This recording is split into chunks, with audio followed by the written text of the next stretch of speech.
pour palper la réalité du doigt, voir ce que vit réellement la population ici sur place, voir également les questions liées à l'humanitaire, parce que vous avez appris qu'on négociait sur le couloir humanitaire, mais aussi il y a toutes ces questions sur les violations des droits humains.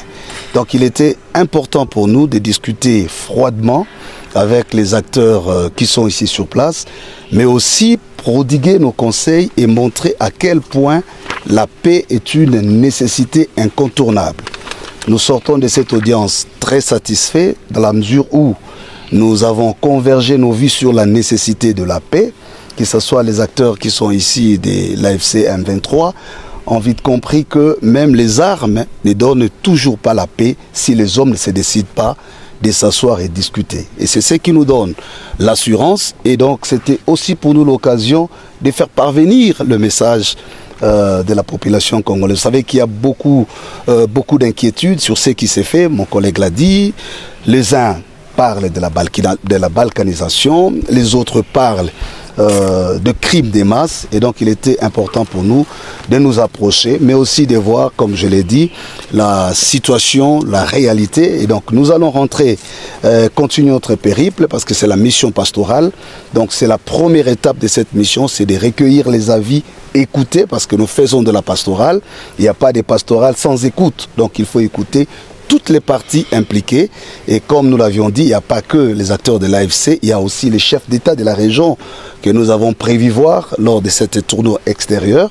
Et puisque vous parlez de la femme, je voudrais déjà vous signaler que nous avons reçu les organisations des femmes à Kinshasa, une centaine d'organisations de femmes, mais la perspective reste ouverte pour toute autre organisation, surtout au niveau des provinces, et singulièrement ici à Goma. Donc s'il y a encore des organisations de femmes, parce qu'elle est souvent la victime, la femme, dans le cas d'espèces. Donc pour dire, la femme, les enfants, les vieilles personnes sont une priorité par rapport à notre démarche. Mais pourquoi elle ne doit pas participer directement? Nous ne sommes pas encore à l'étape de participer, c'est ça toute la confusion. Je voudrais ici préciser que ici nous ne parlons pas encore dialogue. Ici nous sommes à l'étape d'écoute, donc nous sommes en train d'écouter toutes les parties prenantes, les acteurs clés ou les personnes ressources qui peuvent enrichir la réflexion que nous mettrons ensemble autour d'une dynamique nationale pour que les Congolais réfléchissent. Donc quand viendra le moment de discuter ou de participer, certainement ces différents groupes de femmes qui ont été reçus et qui d'autres seront reçus pourront avoir l'occasion de participer à une forme de discussion, parce qu'ici rien n'est prévu au préalable. Dans notre démarche, nous n'avons pas encore écrit un pacte parce que nous apprenons que les gens disent que nous avons écrit le pacte. Non, nous avons proposé l'initiative. Voilà pourquoi nous approchons toutes les parties. Nous avons commencé à Kinshasa et là c'est l'étape extérieure de Kinshasa, donc Goma. À part Goma, nous allons voir les provinces, l'extérieur du pays, et nous rentrerons à Kinshasa pour faire l'écho de la première étape. Et à cette occasion, nous annoncerons les forces vives du pays à un pacte social pour la paix et le bien vivre ensemble. Et pour cela, nous avons commencé une tournée de personnes, de personnalités importantes à impliquer dans cette dynamique. Et nous avons pensé que la FCM 23 ont quand même une grande contribution à apporter dans cette dynamique de la construction de la paix, parce que pour les deux églises, l'année 2025, c'est l'année de la paix. La priorité, notre priorité, c'est la paix.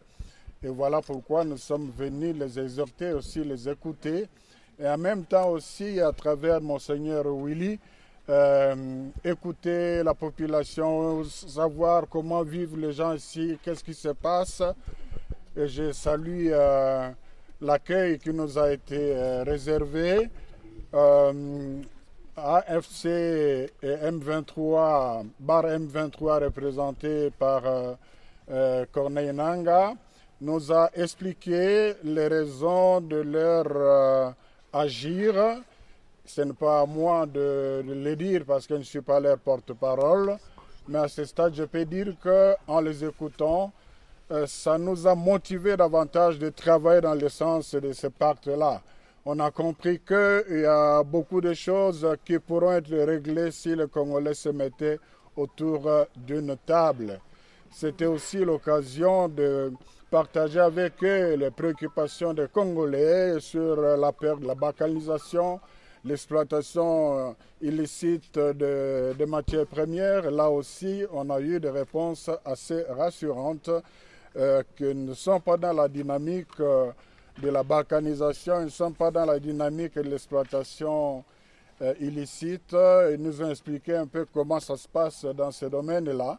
Et c'était aussi l'occasion de faire des plaidoyers pour l'ouverture de l'aéroport, du port, mais aussi pour obtenir l'arrêt de la guerre le plus tôt possible parce que nous restons convaincus que la solution à cette crise n'est pas militaire. Alors, qui répondez-vous à l'UDPS et à l'Union sacrée qui se sont ouvertement opposés à votre initiative? Ben, j'ai suivi cet imbroglio-là parce que j'ai dit imbroglio. Vous avez suivi, nous avons été reçus par le chef de l'État qui est leur autorité morale. D'ailleurs, c'est la presse présidentielle qui a relayé l'interview que nous avons accordée. Le chef de l'État a salué l'initiative qu'il a taxée de louable pour reprendre son expression. Il a encouragé l'initiative. Il a dit qu'il accueillait ça respectueusement. Je reprends les mots du chef de l'État. Alors quand j'entends notre son de cloche, je crois que ça n'engage que ceux qui ont parlé. Et puis nous demeurons dans notre démarche pastorale.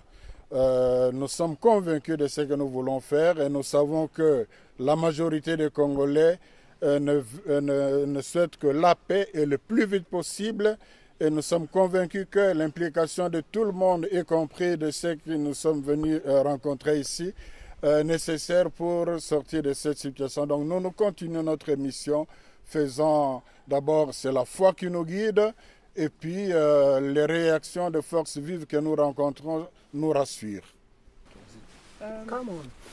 On sait tous que ces discussions se tournent, ou bien ce problème tourne autour du dialogue qui inclut les M23, la FCM 23 et le président Tshisekedi. A-t-il accepté de rencontrer les M23 ou bien? D'abord, nous évitons le terme dialogue qui est pollué dans le contexte de notre pays. Nous parlons de forum national, un forum pour le consensus national. Et cela, qui dit consensus, toutes les parties prenantes doivent être impliquées. Lors de notre rencontre avec le chef de l'État, nous lui avons dit clairement que nous rencontrerons même nos compatriotes qui sont dans AFC M23. A-t-il accepté? Il a accepté de le faire? Bon, il ne nous a pas interdit et il n'avait pas à nous interdire parce qu'il a compris que c'est une démarche pastorale qui n'exclut personne. Merci. Éminence, vous êtes aussi à Goma, mais il y a en attendant les affrontements qui continuent dans le territoire de Kabylie. Quelles sont les assurances ici à Goma où vous êtes en train de retrouver l'AFC 23 et votre démarche à aller jusqu'au bout et pour le bien-être congolais? Nous sommes venus justement les sensibiliser, ceux qui nous ont bien accueillis. Nous sommes d'accord avec eux qu'on peut s'engager à trouver une solution pacifique le plus tôt possible pour que la guerre s'arrête.